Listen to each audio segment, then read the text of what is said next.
Magandang gabi, and good evening to you in Asia and Pasifika. Good morning and good afternoon to you from other parts of the world. As we gather in this virtual space, Super Typhoon Goni is clashing the Philippines. This is a week after Typhoon Malave went through the same areas. Our hearts and prayers go out to the people and to the future of the island group. And also for the people of Vietnam and other areas currently struggling with ecological disasters. This evening, darkness has fallen and survival is at risk for millions of people. May those who have to endure this evening in fear and desperation find some way to do so. And may the families who are dying to hear how their relatives are find comfort until the winds leave the shores of the Philippines. And may those of us who enjoy comfort and privilege do more than feeling sorry. This webinar is being recorded and will be made available at a later date. We now post poll questions on your screen for you to kindly answer, and your response will help us think of what to do in the future. This is the third and final eDARE webinar for Asia and Pasifika. We continue to reflect on the challenges and opportunities of COVID-19. COVID-19 is deadly, and there's no doubt about that. But could it also be an opportunity? COVID-19 has forced us into a so-called new normal. But how different is this new normal from the old normal? When the pandemic settles down, do we want to return to the old normal? Really? As I explained last evening, we are intentional about encouraging hearing different voices across borders. So some of the presenters from Asia and Pasifika presented their views in the other regions, in Africa and Europe, and in the Caribbean and the Americas. And we also have to listen to presentations by people from outside our region. They may be outside our region, but they share some of our struggles. So this evening, 3 people will help us think about how to respond to COVID-19 and how to proceed when COVID-19 becomes more manageable.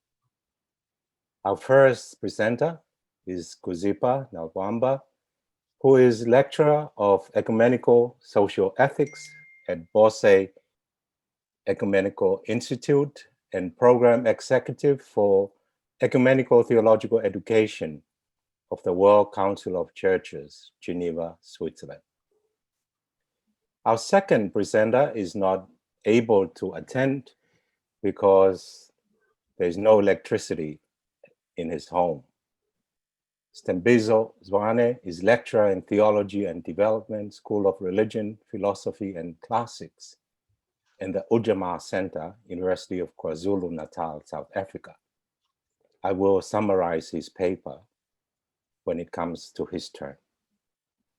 And Anthony Reddy is extraordinary professor, theological ethics, the University of South Africa, and director of the Oxford Center for Religion and Culture, Regent's Park College, University of Oxford, United Kingdom. Warm welcome at this point to Kuzipa and Anthony.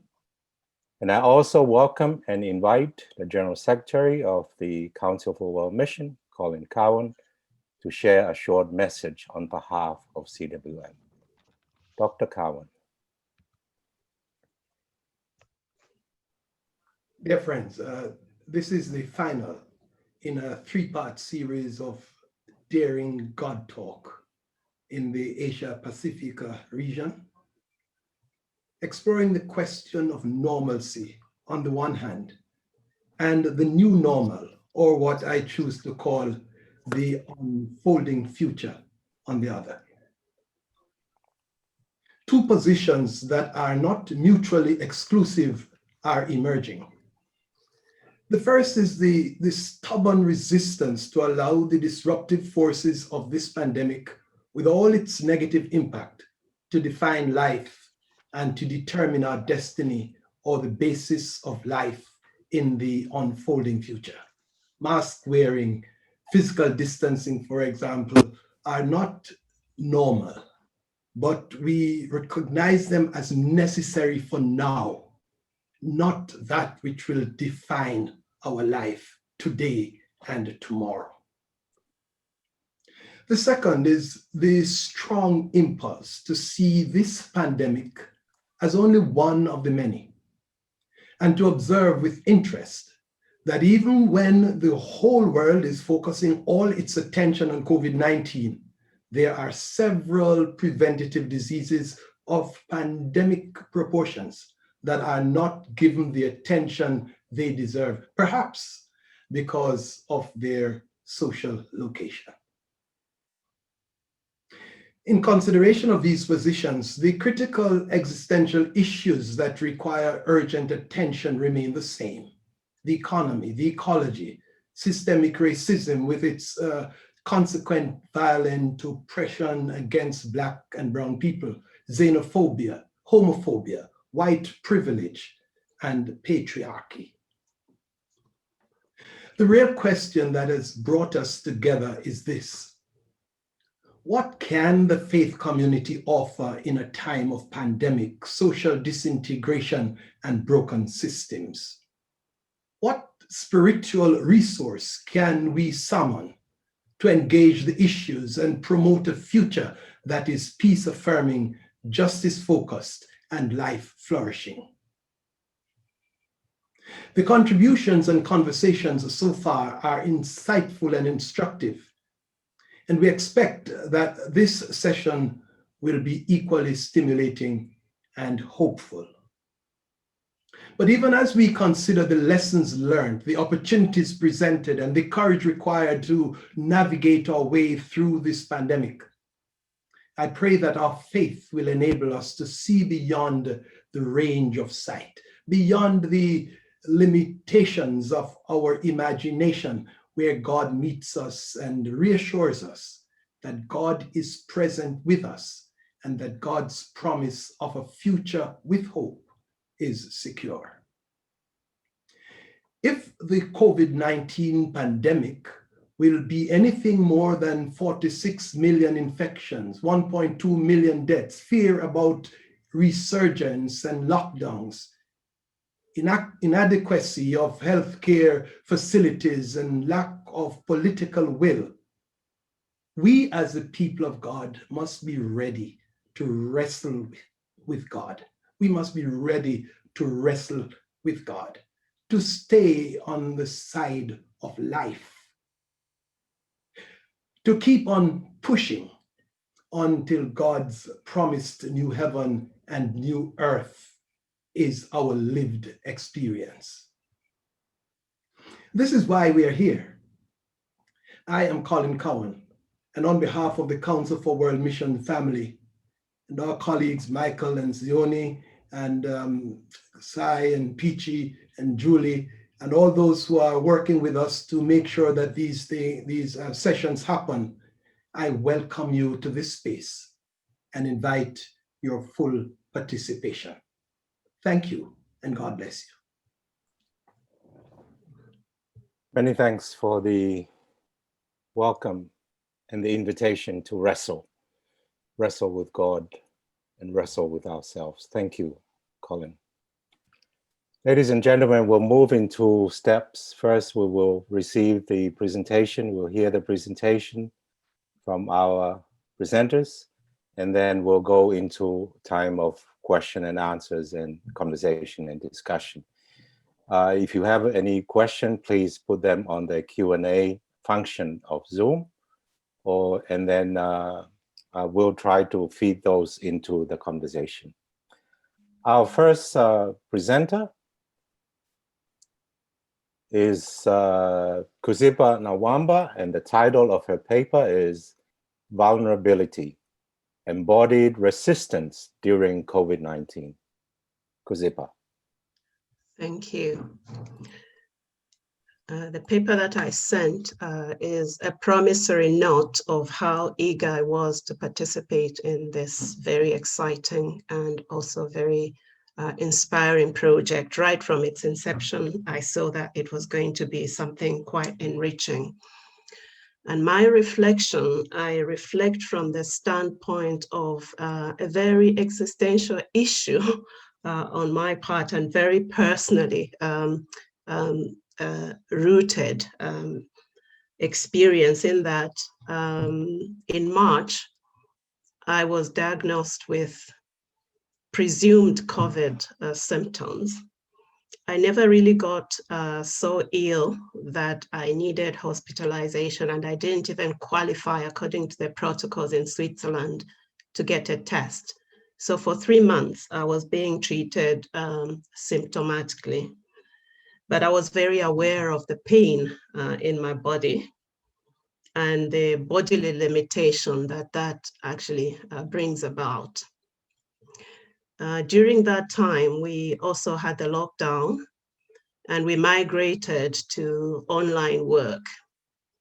And we did it at a frenetic pace. And so when you are going through, bodily limitation and having to perform in ways that, we had not done before work-wise, it exerted, quite a lot of pressure. So I found myself thinking about the body a whole lot more than I had. The reading, came a little bit later, but I would like to use that as, one of the handles that I would like to share in the way that we are reflecting on the pandemic. The very fact that we are sentient human beings who feel pain is something that we bring to reflection, and particularly reflection on vulnerability. You cannot talk about vulnerability over there. Vulnerability is necessarily, a lived experience, but that we are conscious we are conscious human beings means that we are able to reflect on the pain, that we feel, and also to see how that not only connects us to our own pain, but also connects us to others, in that when you are vulnerable, you realize how interdependent we need to be in order for life to continue. But also aware of how the pain that you feel affects others.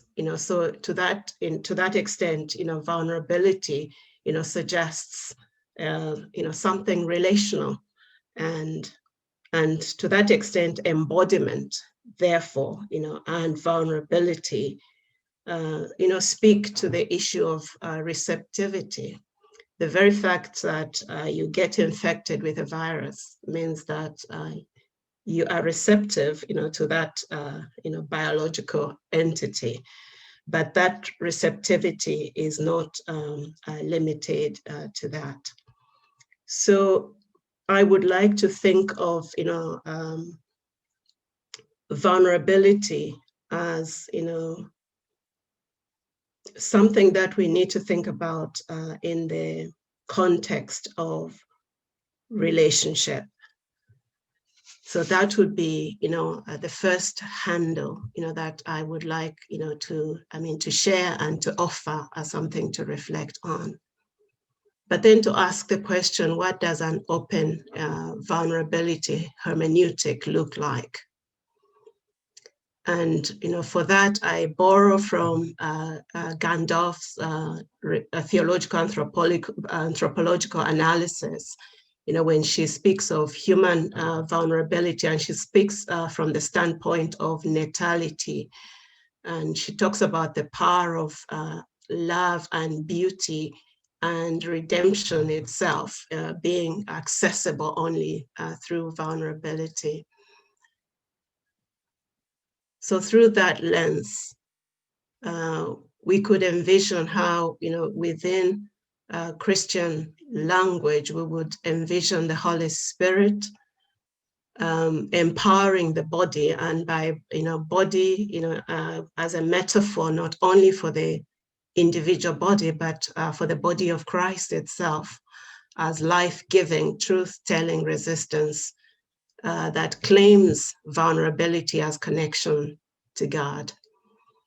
But going there immediately may seem like a category leap, in that as much as we share vulnerability, and we could call it a universal human experience, the vulnerability that has been revealed by COVID-19 reveals how there are fissures within communities, the nations, and the globe. The legacies of falsehoods and duplicities, and fault lines that lie between the rich, powerful, and privileged few on one hand, and the majority poor and powerless on the other hand. So I think that this reflection, needs to hold the two in tension, the universality of vulnerability, but also, the structurally located understanding of vulnerability. And to that extent, that has been shared variously in the last three sessions that I have attended of these webinars. And so to that, I would say the question we need to ask is, what are the continuities and discontinuities between vulnerability as an existential human condition common to all, and the vulnerability COVID-19 exposes, which is related to the structural realities, that we have to live with. I would then move to, talk about how some of the strategies that we deploy in dealing with vulnerability. There's a deep-seated desire to escape our vulnerability, and that in itself should be a site, for our exploration, because that vulnerability opens up to social structures. The reality is that we can hurt and be hurt, by others. So when we take vulnerability seriously, it's not a passive stance, but it's looking at, the violence, that is structurally embedded, in the life systems that we partake of. And in talking about the escape from vulnerability, I just want to make the observation that quite often the vulnerability of others could be a commodity, for those who are powerful and for those who are who can profit, from that. And I think during the time of the pandemic, there are many stories, and when I complete my paper, I would like to, pick up on some of those stories, where those who were already privileged have actually already, have been making a profit out of what is going on, and, basically preying on the bodies of those who have already, been disadvantaged in other ways. So those are some of the questions that I am, preoccupied with. In terms of a theological exploration, I take from Kramer's description of Christianity as a religion of the body, and a faith that confesses a God who bodily identifies with people in Jesus, who became not only a body, but became a worldly reality and shared in our vulnerability. So the fact of God lending God's identity with the human Jesus, as a very important theological handle, for talking about human vulnerability. And then speaking about the work of the Spirit in history as being, embodied as such, in that, it's the incarnation, continued, to flesh out the presence of God in the midst of suffering and vulnerability. And finally, against the backdrop of some of these handles that I have referred to, I would like to offer a reflection, that what it means to confess faith in vulnerable God, and how to mobilize resources from vulnerability itself that would nourish the prophetic praxis. And during the various discussions that we've had, I have found myself, very attracted to the idea that we have been forced in this period to pause and to recreate and to rethink, what is important, theologically and also in terms of faith practice. And I find those ideas, very, very meaningful. And I think the ideas that I would want to work with and to incorporate in terms of speaking of sustaining a spirituality that denounces oppression and announces a more just world. Exactly what does it mean in terms of, breaking down those practices to relatable, spiritual exercises, that would then shape a theology in a systemic way, if you like. And the other thing that I found very, useful, and I think Colin in his introduction has, mentioned, something to that regard. And I remember the poetic benediction that Sione gave, is it yesterday or the other day, on what life means, where my life does not end with my bodily destruction, but that life itself actually continues. So at least at a philosophical level, one could say that to affirm life is not just about my bodily survival, it's defending life itself. And when that is the commitment, then when my life expires, since we live to live in vulnerability is to live at the precipice of being extinguished, so to speak. But life itself it cannot be extinguished. That I think gives a deeper meaning to what bodily struggle might mean, and what the potentials for that could actually be. So those are some of the thoughts that I would like to offer. And at the end of the script that I submitted, I said I submit this work from a place of personal vulnerability. And I am still wrestling with ideas around that subject. Thank you very much. Thank you, Kuziba. I appreciate your willingness to share your vulnerability as you started at the beginning as an opportunity for building relationships. So I will now summarize Stembizo's paper. The title is Solidarity Assurance, and subtitle Reality, Faith, and Action.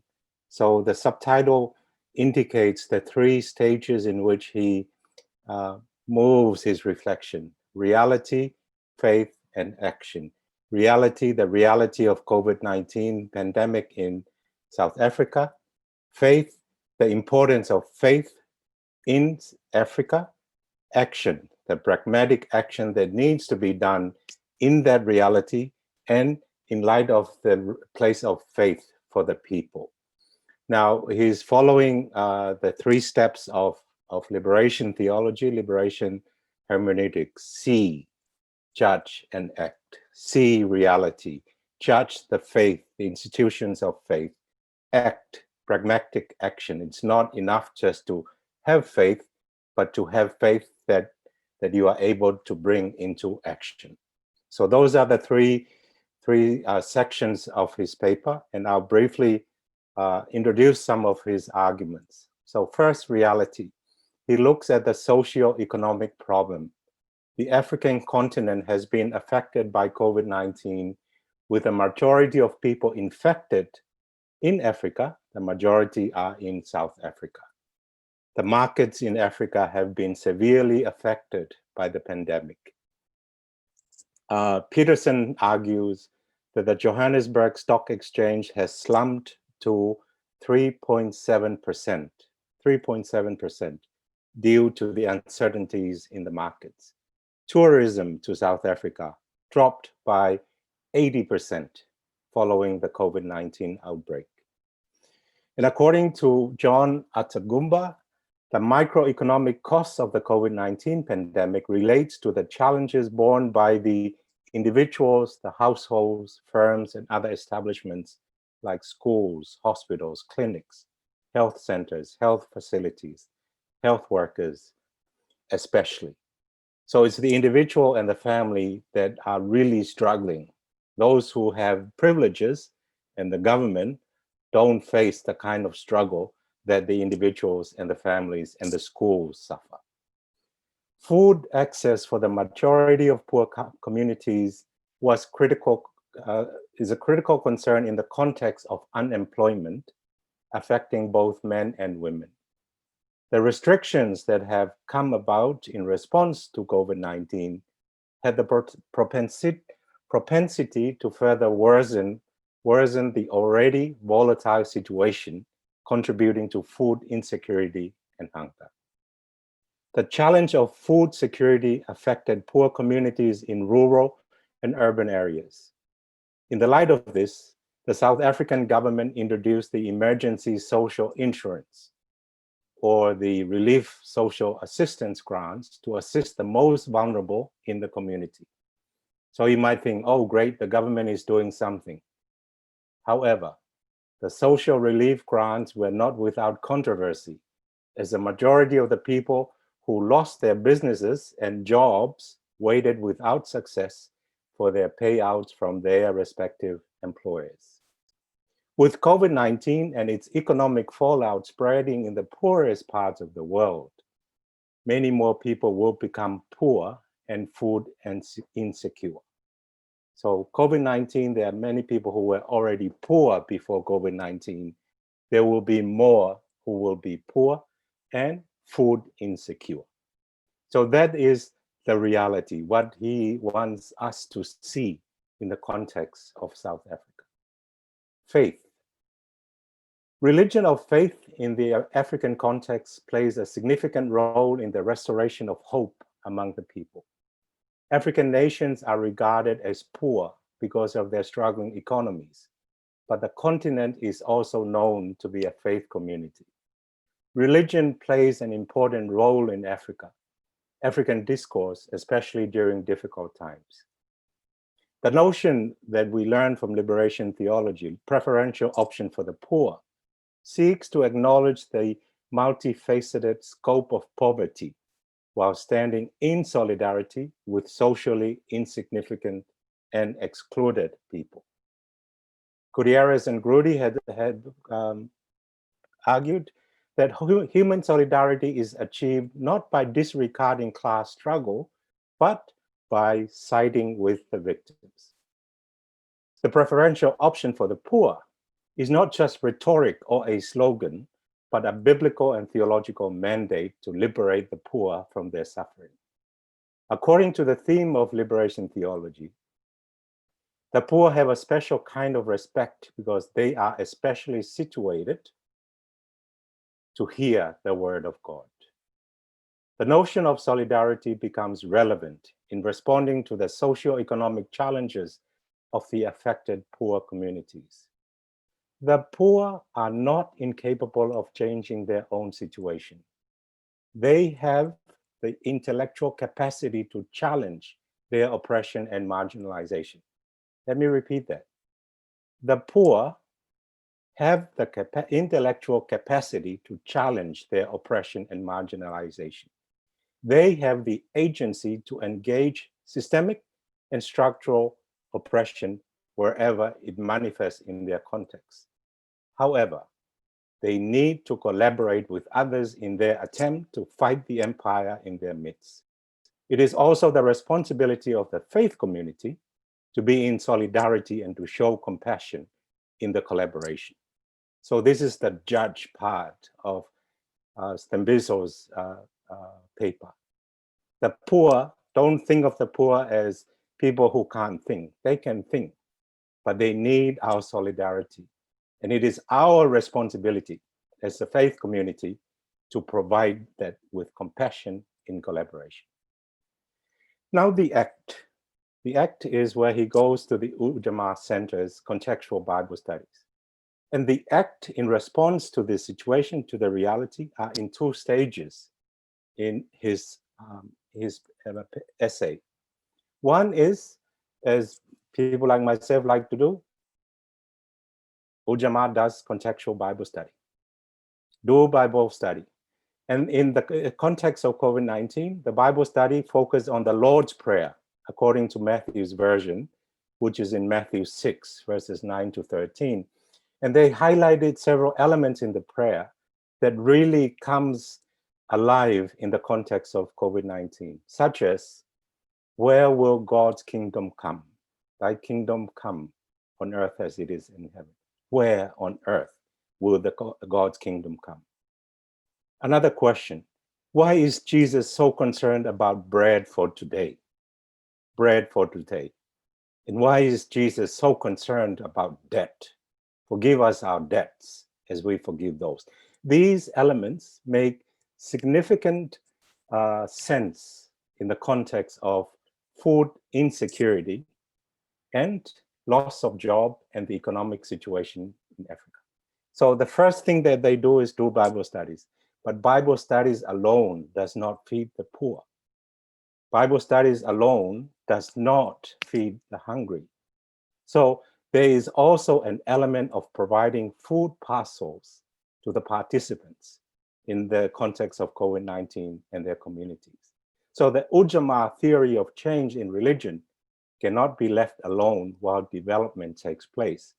And the work of Ujamaa, and this is what Bizo, Gerald West, and Tiniko is here as well, will help us see that there are two levels of action. We need to do the Bible study and the theological and all that material that we love to do as people of the church, but we also need to provide food for people who need food in this particular context. So that's my summary, and I'm sure that I hope I have not done too much injustice to his thesis, to his argument, but we will come to it during the time of discussion. And now move on to our third presenter. Anthony Reddy's paper is titled, he might have changed the title of his paper, but what I have here is Resisting the Return to the Old Normal. Resisting the Return to the Old Normal, a Black liberation theology inspired model of global humanity and the call of radical solidarity with the least of these. Anthony, please.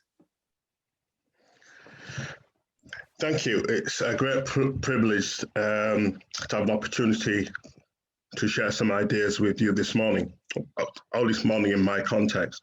What I propose to do is to speak to my paper rather than necessarily, I guess, read it. And I think part of that is because that when we asked to write our papers, that we were asked to try to limit ourselves to about 5,000 words. And so therefore, what I propose to do now is perhaps to say some of the things that didn't get into the paper, in addition to what is in the paper itself. I think the first thing I would want to say is that I speak as someone who is a liminal person. And by that, I mean that my name is Anthony George Reddy. Reddy, R-E-D-D-I-E, is a slave name. That name denotes that at some point in the past, someone white from Europe living on a plantation in Jamaica owned my ancestors. R-E-D-D-I is a slave name. And Eric Williams, great Caribbean intellectual from Trinidad and Tobago, in 1944 wrote his magisterial book, Capitalism and Slavery, which established that the old world, the old normal, was predicated upon slavery, that that without slavery, you don't get capitalism, and without capitalism, you then don't get the world global order that we've had for the past 5 centuries.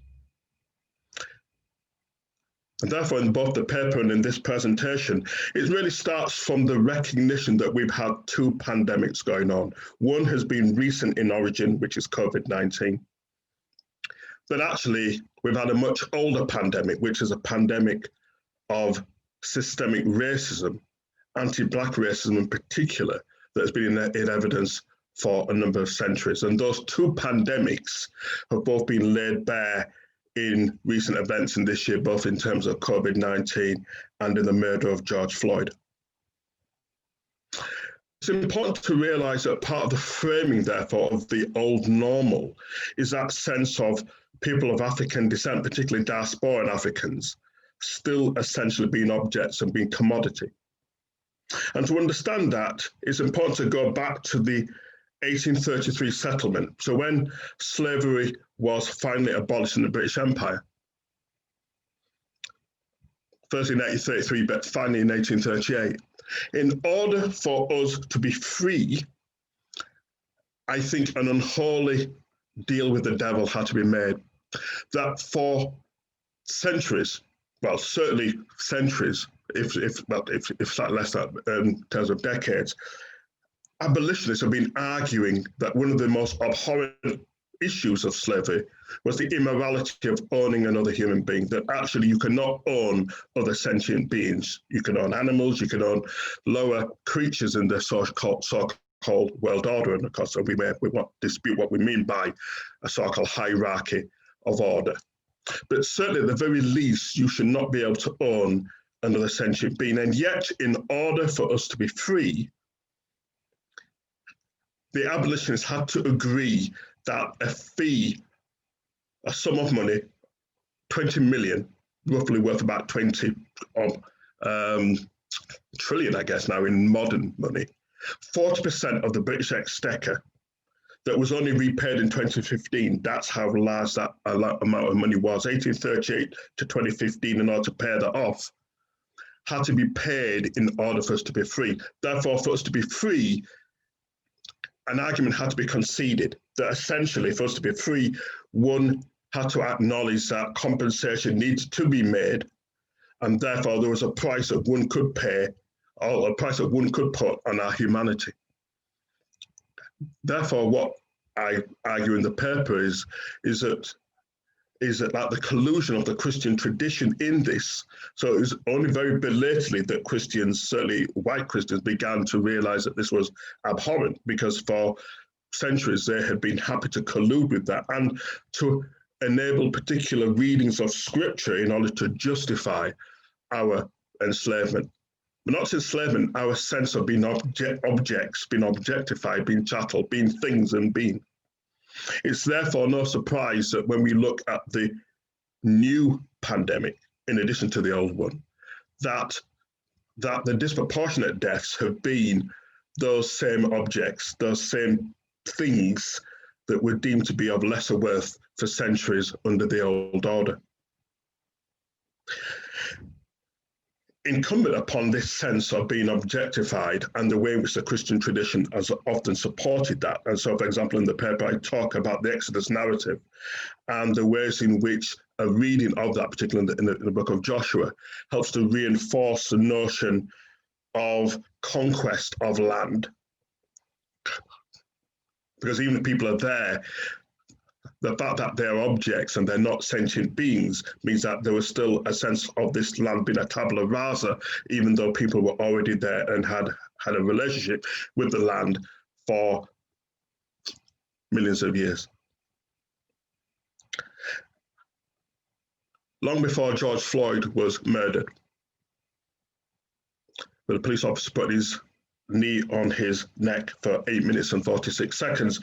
Back in March 1987, the first march I ever went on was for the death of an African Caribbean man called Clinton McKervin, who died on a roadside, on a pavement outside of a shop in Wolverhampton, a city in the West Midlands, because a number of officers sat on his body with one on his neck for approximately 8 minutes, and he was murdered. And we went on a march, And most white people did not join us. I remember at the time being part of the student Christian movement at the University of Birmingham. And this was a time where the student body was very politicized. So we were very much in solidarity with disenfranchised Black people in South Africa.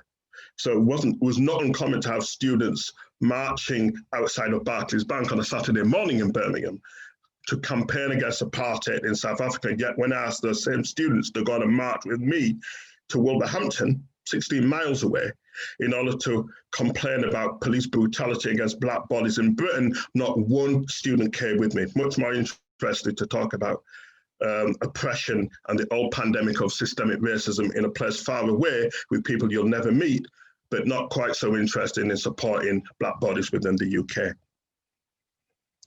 All that to say that central, therefore, to this paper is the sense of a deconstruction of whiteness, a deconstruction of the normality of whiteness that the General Secretary Colin Cameron spoke of in his introduction.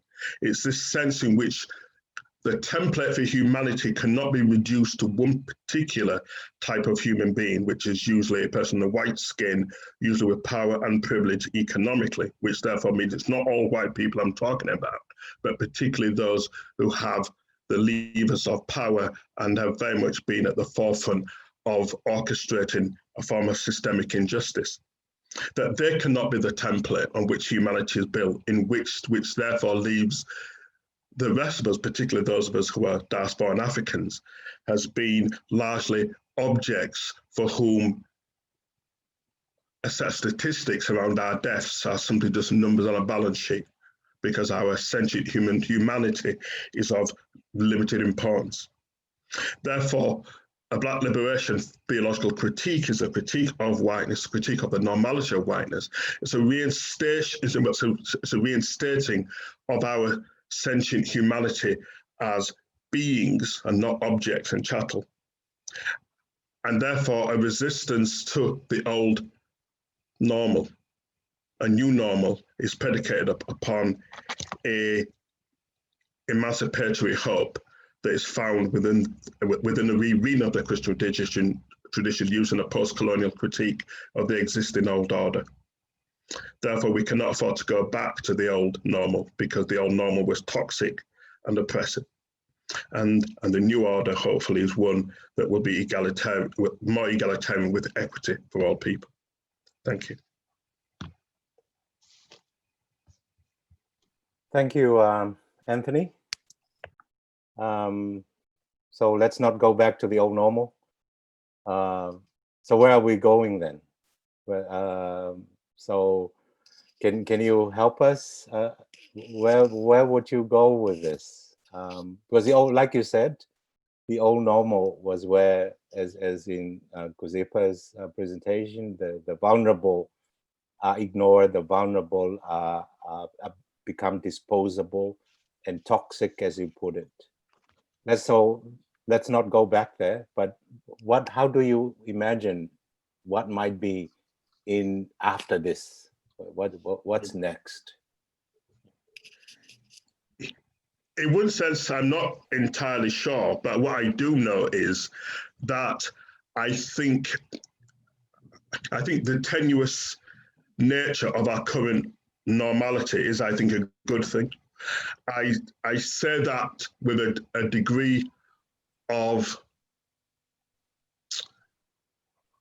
hesitation, because I know how much as human beings that the nature of being destabilized is not good for our existential condition. But actually, I think the fact that our world order is being destabilized as we speak, even as we speak, our existing institutions are struggling, and governments are now not sure how to proceed because they're stuck between a desire to try open up the economy on the one hand, and yet on the other hand,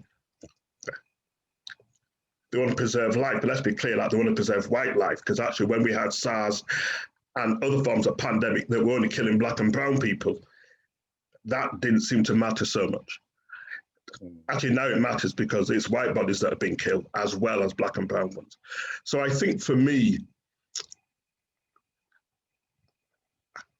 I think I have two responses. One is that I think that this is a Kairos moment, and I think that the vulnerability of our existing systems is open up the possibility of the possibility of systemic change, having lived through decades where we were taught that this was the end of history, and the ideology of globalization and free market capitalism have proved to be the victor. Well, I think actually, I think that like we're seeing something different now. And then very quickly, I think the start of that, I think, is about grassroots organizing and a form of coalitions of small groups of I think sort of cooperative working. I think there's something about a collectivism that has always existed within Black and brown communities across the majority world or the global South that has always, I think,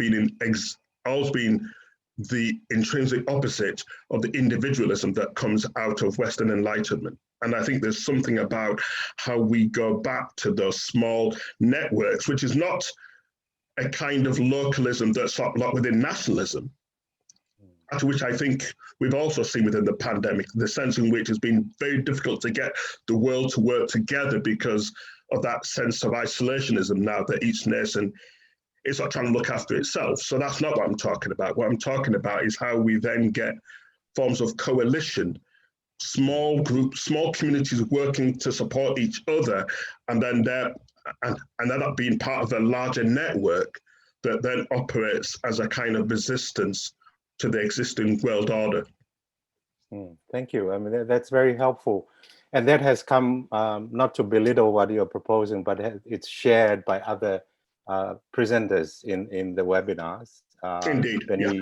Benny Liu, for example, was calling for this, and Christine Pei in the last session, transnational solidarity, going to the grassroots, came out of the presenters from Brazil. But I want to bring your concern with color and the white privilege to ask Sudipta, not Sudipta, Kuzipa, to speaking of vulnerability, and I mean the obvious question, the blacks and the brown are more vulnerable than the white, yeah? Do you want to say something about color in relation to who is vulnerable? And you know, like someone was saying this, and I think Wanda will say this at the Africa presentation. You know, some white body can just get into a helicopter and get to the hospital and be treated, whereas many black and brown remain vulnerable and falling outside of the hospital. So, but I want, sorry, Kuzipa, can you say how would you come to the color concern, the race issue that Anthony? I think that in my reflection, although I do not mention the specific, color,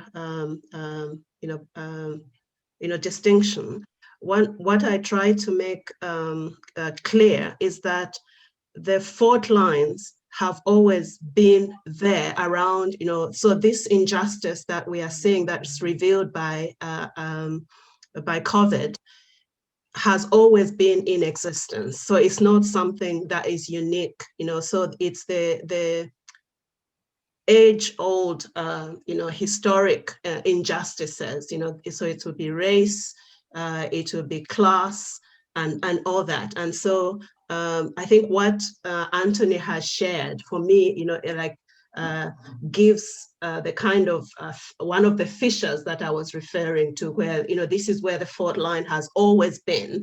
And so COVID, to a certain extent, I think the reason why we are talking about it, and I say that in the few notes that I handed in, that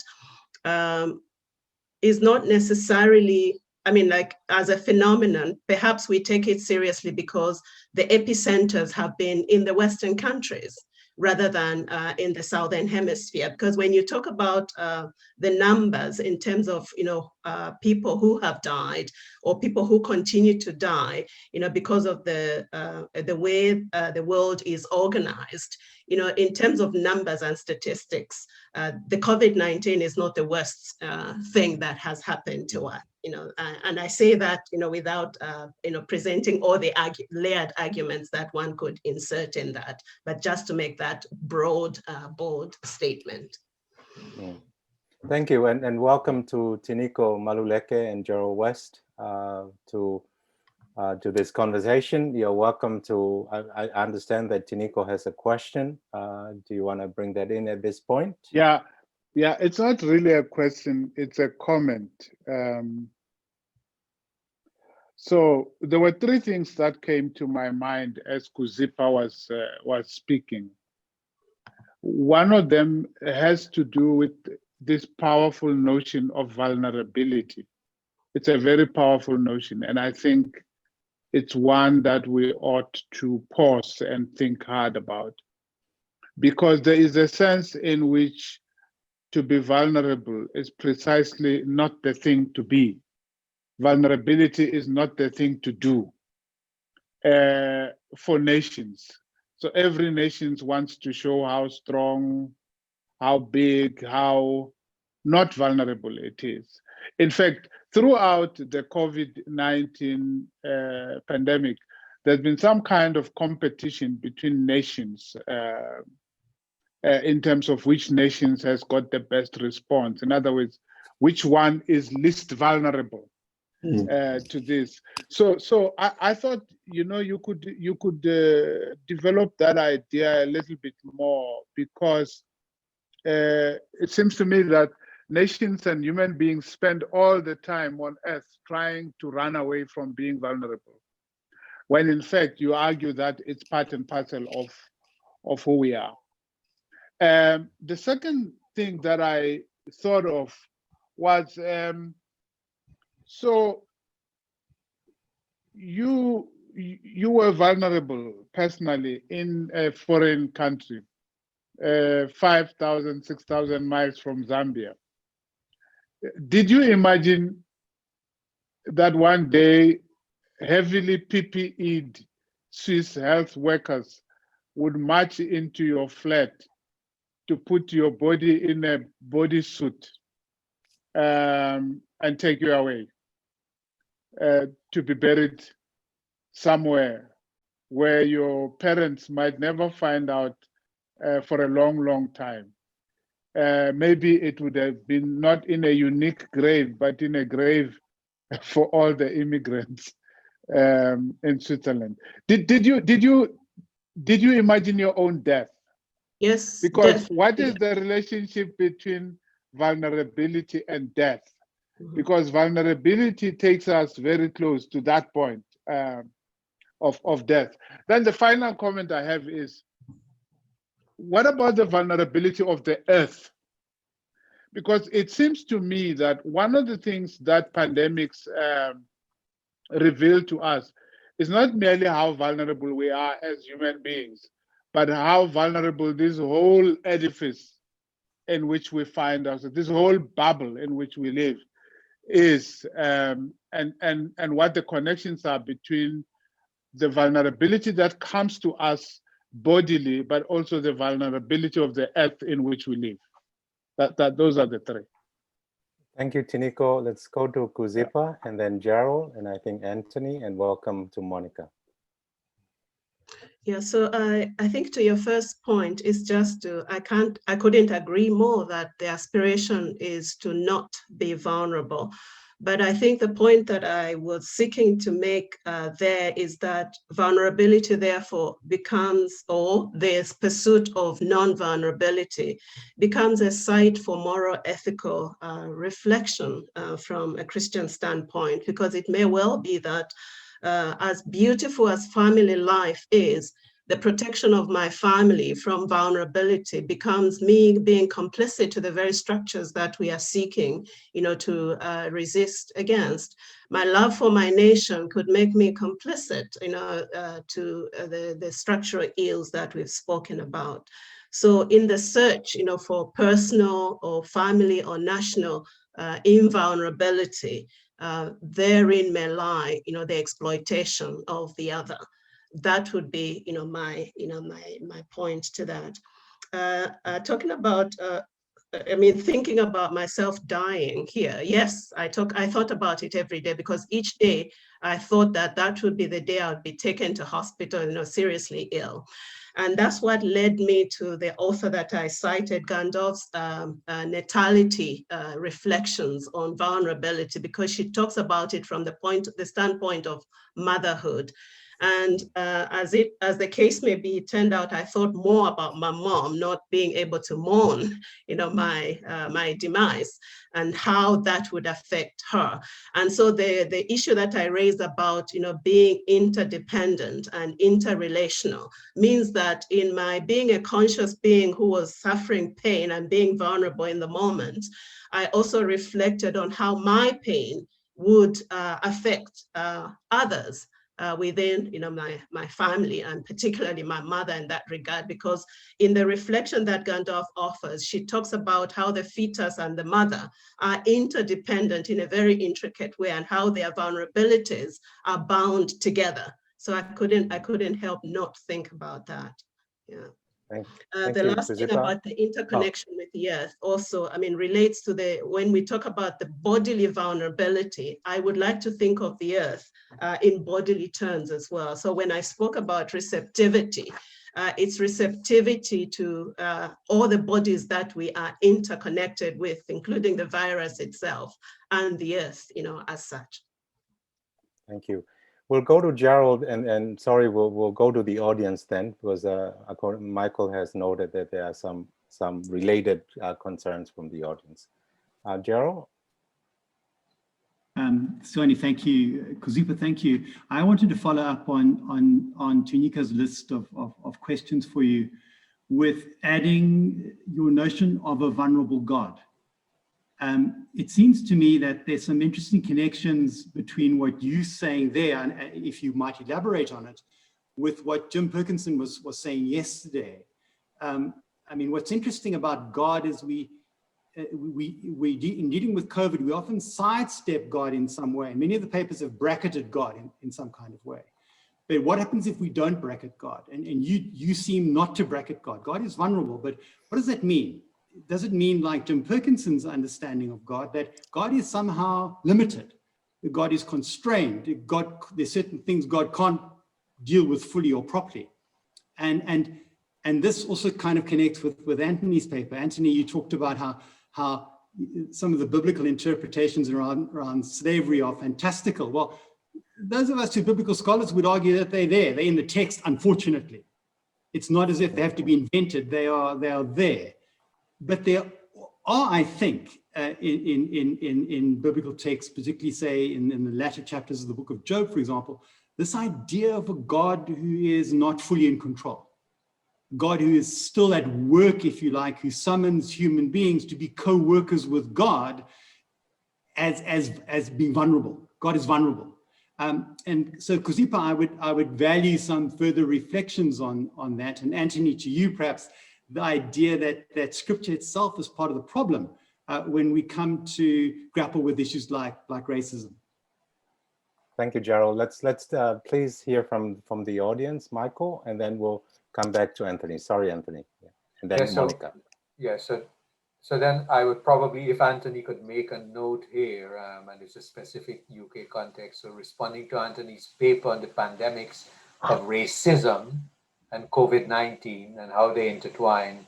The colleague is asking, I wonder if it is helpful to think about the contrast between the lockdown in Northern England on the eve of a Muslim feast, Eid al-Adha, and the sudden ban on household gatherings and the attempt currently to save Christmas. How should Christians be mobilizing around the ways structural racism is shaping this pandemic? And then for Kuzipa, there are two kind of related questions. The one is, what are the spiritual resources we may need for facing into the new normal? And a question around vulnerability.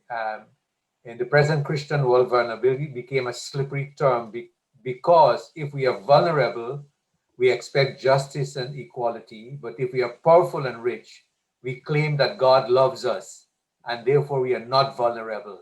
So the present Christian world, unfortunately, focuses more on the prosperity gospel. In this context, we as a church how do we address this kind of tension between prosperity and vulnerability and related understandings? Thank you. Thank you. That's helping this conversation. Anthony? Yeah, I mean, I certainly agree with the question. And I think what that shows is the Judeo-Christian bias that has always existed within Britain that is still framed in whiteness, which I think places black and brown Christians in an unusual position because we're both part of the body politic in the sense in which, I guess, the privileging of Christian tropes. So hence like the need to preserve, save Christmas. Therefore, that's why like we need a lockdown now. So like we're going into a temporary 4-week lockdown in order to enable Christmas to continue as normal. Actually, which is also about capitalism, because actually that's when shops make most of their money. And therefore, if Christmas doesn't happen, then this year will really be a complete disaster. Whereas the hope is if we can still preserve Christmas, then there's still money to be made. And therefore that the economy might still function. I think for Christians, we have to be in solidarity with our Muslim brothers and sisters and with those from other traditions whose need to celebrate or need to mark particular parts of their year have been completely overlooked. I, for one, will not be celebrating Christmas when it comes. And that's because I think for me, it will be a false moment of so-called hope in a year that's been one of despair for so many people. And so actually, I think part of our resistance has to be against a normalization of Christmas. It has been against a normalization. So if we are able to get back into our churches, I don't think that we should be marking that moment as one of celebration. It should be one of lament. If we are serious about being in solidarity with other people. And finally, I think what has also been shown is the huge divide between the North and the South. So the North now has many more cases. And prior to this temporary national lockdown of a month, we were already seeing a government that was prepared to close down the North in a way that was not the case when the South had most of the cases early in the year. When they were struggling, that meant everyone had to struggle. Now, more latterly, when people in the North, particularly where disproportionate numbers of minority ethnics from other religious traditions live, particularly Islam and Hinduism in the North, were struggling, that the government was prepared, therefore, to ring-fence that and almost to cut them off in order to preserve the South. It's only now that the numbers have got, or the recent cases have got to such a point now that belatedly we are having this temporary lockdown. But let's be clear, it's a lockdown in order to try and safeguard a white Christmas. A white Christmas, not in terms of snow of Christmas, but white in terms of its ethnocentric identity. Thank you. Thank you, Anthony. Monica? You have to unmute. Thank you, Sione. I just wanted to reiterate the point that the second presenter made with regard to the power that that is vested in the solidarity of the poor and in the movements of the poor. Because we see this is something happening in India as well, where the poor, particularly indigenous peoples and Dalits, have realized that there is no justice in the system, and it is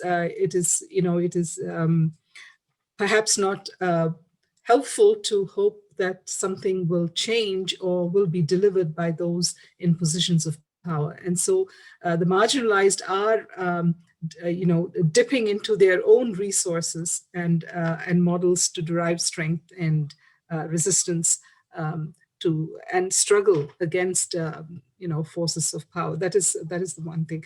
The second, my second comment is in response to this the issue of vulnerability, and Gerald has already mentioned divine vulnerability, and divine vulnerability is perhaps a condition for a covenant relationship. Vulnerability on the part of the divine and on the part of human beings. And I just wanted to tell Kuzipa that you might find the writings by Ellen Davies and Dorothy Solé, who has written a fair bit on vulnerability as well.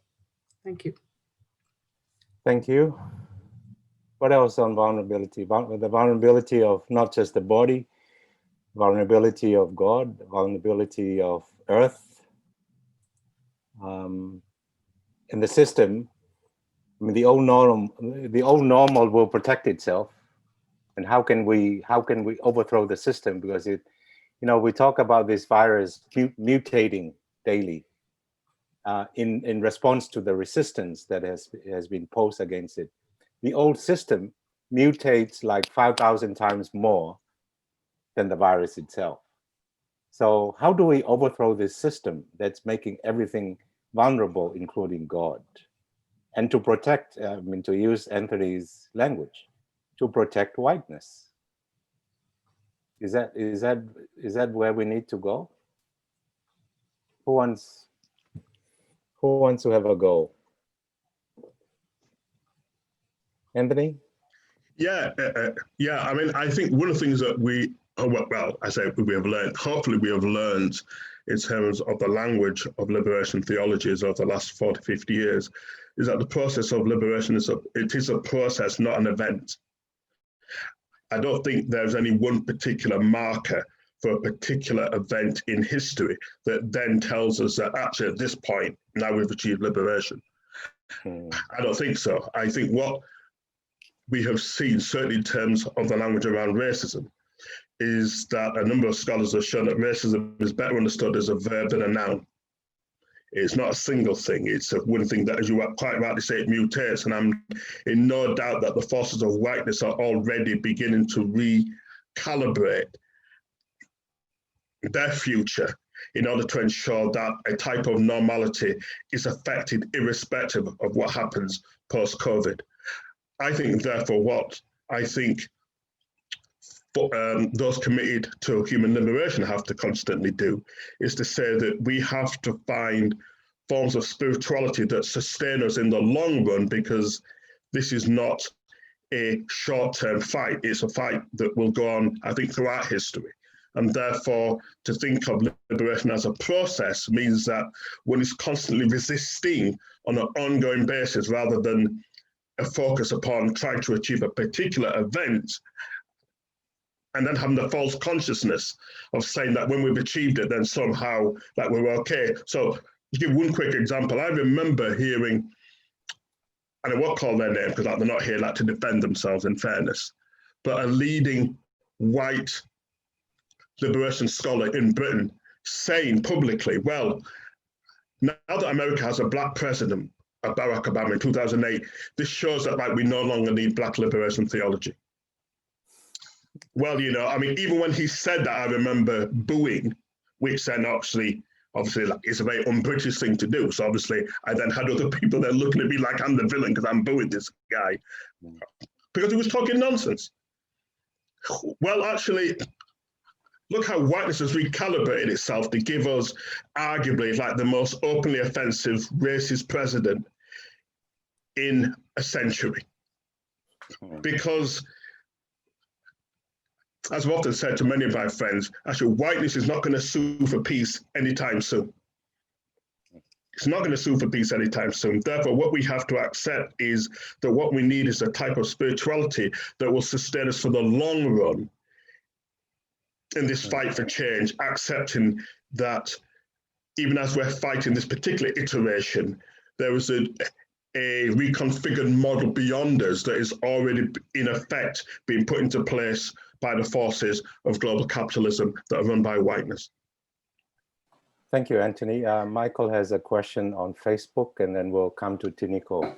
Sorry, yeah. I went to... So Facebook wonders an affirmation about the idea of poor people can do think for themselves, and they do have ideas, and they need solidarity, so they affirm that.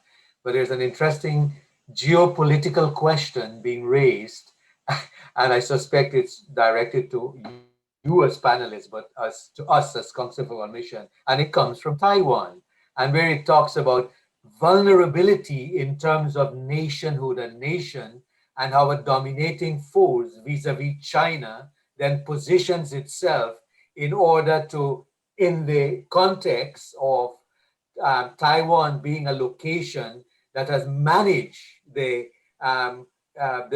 pandemic in a way that is exemplary, but nevertheless at every corner is being marginalized in terms of its own space in the world, on the world stage, because of the positioning of China. So I thought it's important for us to recognize that as challenging us to look at vulnerability in terms of nations as well, and how the geopolitics play out to keep them marginal and silence their voices. I don't know who wished to comment, but I just raised that there. I mean, this is one of the things that have been discussed in previous sessions as well. There's this persisting coloniality that continues to show its face in many forms. Sorry, Tiniko, I ignored you earlier.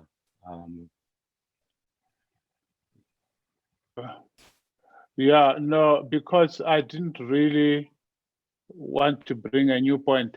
I just wanted to emphasize that, I mean, if you look at the behavior of Donald Trump, he was in every way trying to show how not vulnerable he is and how not vulnerable America is.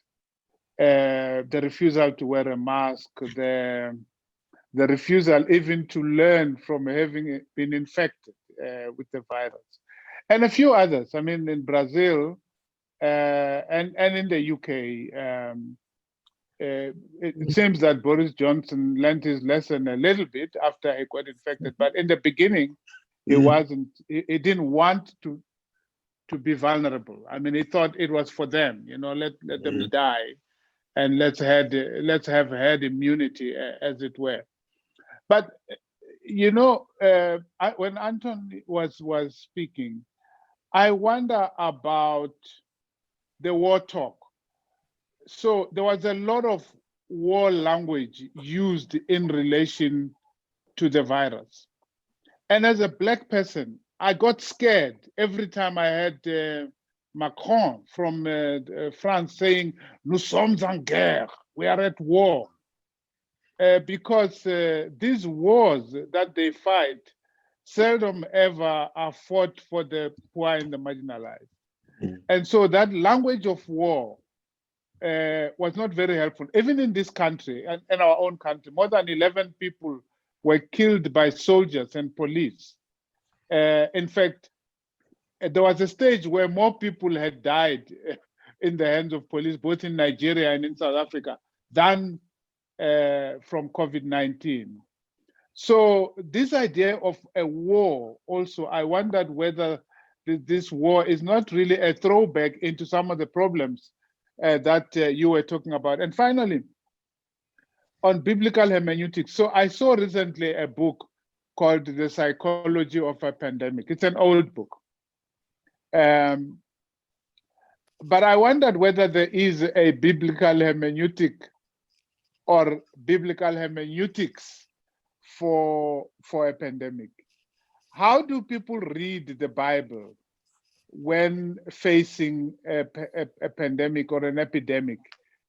Any of the epidemics we refer to, including COVID-19. Is there a particular way that people read? Are there common mistakes that are made? Or is there a framework that could be proposed for dealing with pandemics? I mean, I thought about this when I was listening to your summary of Stembiso's as paper. Thank you. Thank you. There should be a hermeneutic. So that's a challenge for all the biblical people. Kuzipa, did I see your hand up or? Okay. Sione, it would be good to point out to Tiniko that one of the papers last night took on the warring imagery was Christina in terms of the war imagery and declaring a war. And I think one of the things that were left unanswered is, where is that language coming from? And and the question also is about what in our theology, in our own discourse, help to perpetuate that kind of language. and what needs to change. So that's a good connecting link in terms of what happened, the paper last night that was presented by Christina Pei. Mm. Thank you, Michael. Others on the panel?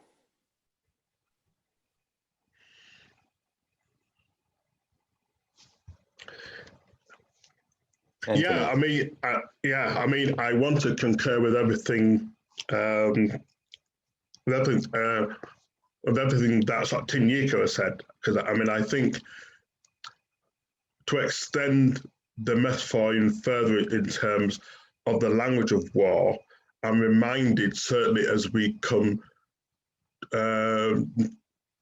next Sunday to sort of Remembrance Sunday, actually within the UK, that of course it's often the poorest who end up being pushed into the infantry, actually who end up being the cannon fodder, I mean literally cannon fodder for war, in terms of it's invariably not the rich and the powerful who can either escape a draft dodge to go into army, and then when they do, they are often in much more exalted positions that often sort of require them less like to make a sacrifice for a cause which is often not of their making and for which they will not benefit. And so I think in terms of the language around war, it's no surprise that, of course, a French president had no problem in saying at the time, well, actually, if we find a vaccine, let's test it out in Africa first.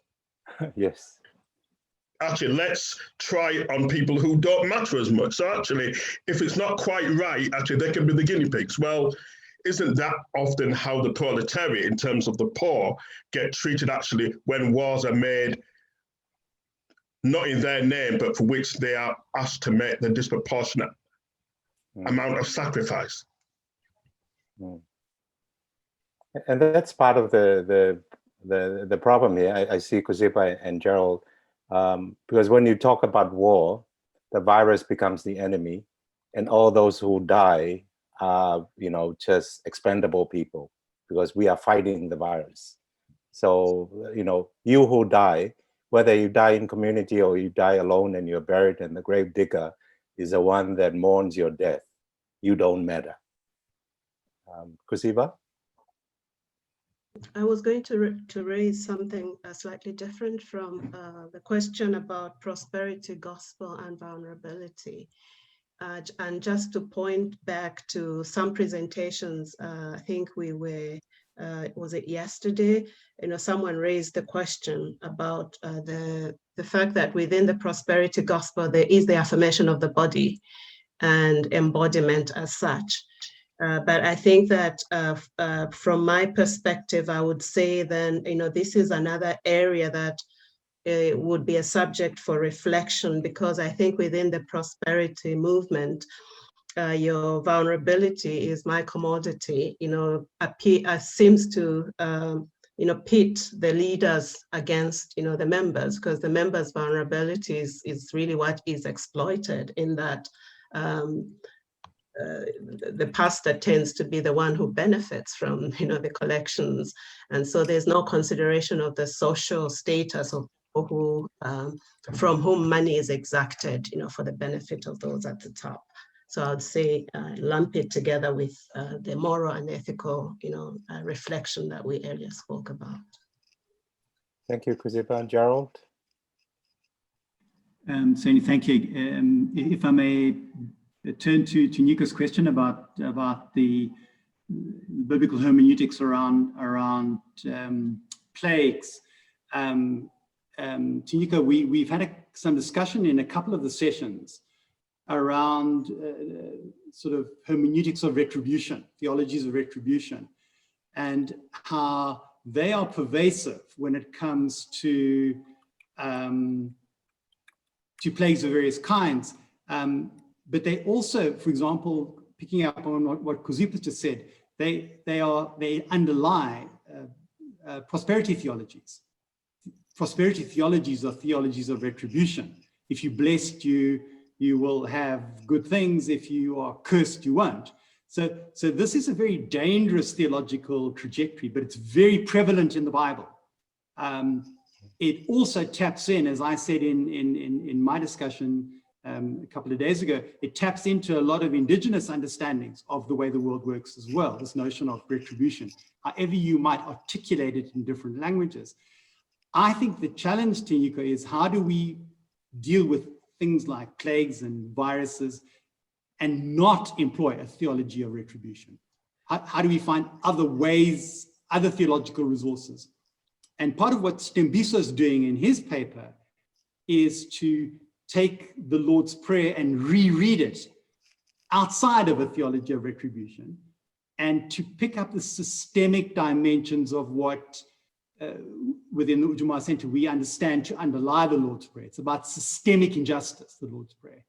And one way of responding to theologies of retribution is to show that what looks like blessings or cursings are really social systems. And if we can do our hermeneutics around those systems, we avoid having to grapple with those theologies of retribution. Thank you, Gerald. I think this question of hermeneutics it's important to me as a reader of the Bible, but I think it's obvious that the old normal needs to go. It doesn't work. So we need to find something different to deal with it. And I see Tiniko and Kuzipa's hand up, and I think we should allow ourselves to go over time, organizers. But we will not be able to answer all the questions. But there's an important issue for me that has been raised about Taiwan, yeah? Taiwan and China, and that's important for me. And I just realized I'm wearing the wrong shirt. Because in the last session, I was wearing the shirt that says Free Palestine. And before that, it was Free West Papua. So there are many islands, many nations that are still under occupation, yeah? From Hawaii to West Papua in my region, to the Kanaki, to Ma'ohinui. Taiwan is is in our ocean. We are in the south, they are in the north. We need to really name it Hong Kong. There are nations that are still, I'm not saying that one, the occupation or of one is worse than the other. I'm not trying to compare that. But if we are talking about the vulnerability of Earth, we should recognize that part of Earth is still under occupation. And what do we do about that? So this whole conversation on vulnerability and we need freedom and be able to name important and it's something that we need to continue. But I think I'll hand it over to Michael. There might be other questions from the audience. Thank you, Michael. Unmute, Michael.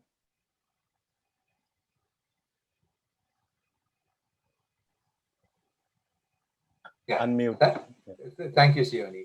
I think Sione has to go and collect himself because he's going to do our poetic benediction. And there are no other questions from the audience. But I think that the questions being asked, you have in various ways responded to them. And I'm sure that one can continue thinking more about some of these questions. Not only us here as panelists, but the colleagues who are also joining us as attendees. So thank you very much. So we want to thank you for your time. We want to thank you for your contribution. We want to thank you for your insights. Those of us who have been following the conversation from the beginning can see the threads. I like to use, I am Caribbean, and there are certain influences which comes from all the way from Ghana, Anansi, that trickster figure. So there are different threads flowing around, connecting. But the connecting bit is there around massively systemic issues, pandemic and things that are become endemic and has been for a long time. And so we think that this is going to be an ongoing conversation. But before us, I'm quoting Gerald again, his question was, to us yesterday, how do we do theology in the context of a moving virus, of movement, of things moving? So it's not only virus that has been moving, but there are so many things that have been moving throughout history, of which some of us, unfortunately, have been treated as commodities and are more vulnerable than others. So that is the task before us. And this is why eDARE creates a space through CWM and other groups that we're in solidarity with to ensure that we can have this conversation and ensure that the conversation go on, but also that the conversation is not just about talking, not just about words. It's towards transforming life, transforming communities, and taking on the system, what is systemic. So thank you very much, colleagues. Thank you to our participants. I'd like to remind you that even though this is the last session for the Asia Pasifika region, we do have, because of the wonderful gift of time zones, we do have other sessions coming up. And if you can stay awake and you can join some of those, please do so. We invite you to do so. So I would like to now invite Sioni to do his poetic benediction, and to also indicate that before you go, a questionnaire would pop up, and we encourage you to respond to the questionnaire. Sioni. Thank you, everyone. But before I get to this benediction, just apologize as moderator, apologize to Tiniko and Kuzipa. We have a saying in the Pacific, let's meet outside and work it out. So I'm inviting us to continue this conversation in the Africa and Europe session, which is coming next in about 4 or 5 hours. Like Michael said, if you're still awake, join us. Tiniko and Wanda will be our presenter, and we'll continue this conversation.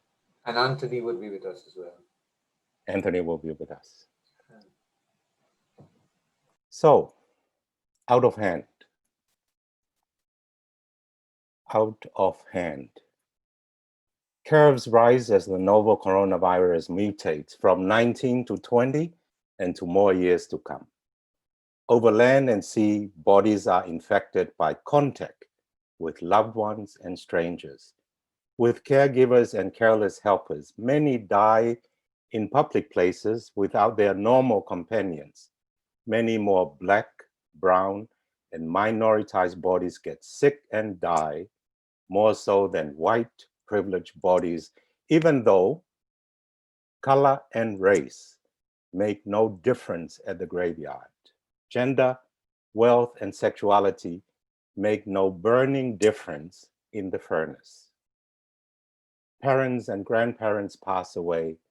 Sons and daughters, grandsons and granddaughters give their last rites to health workers and are mourned by grave diggers.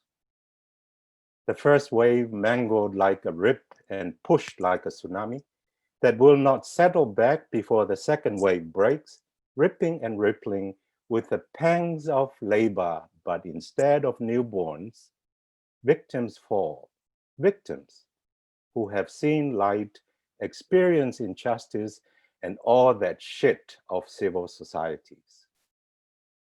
Empires on and off shores pray for daily bread with folded arms, deposit the poor in their pocketbooks, and reopen the old normal to reboot their estates and balance sheets. Empires roll back environmental protection, invest with funds not yet stolen, look the other way, expecting the infected and dead to be Samaritans, migrants, refugees, and sex workers, whom civil societies require and condemn at the same time, because they are little less than toilet paper, essential but disposable. Has the world gone mad and out of hand? Has the world gone mad in our hands? Manuia.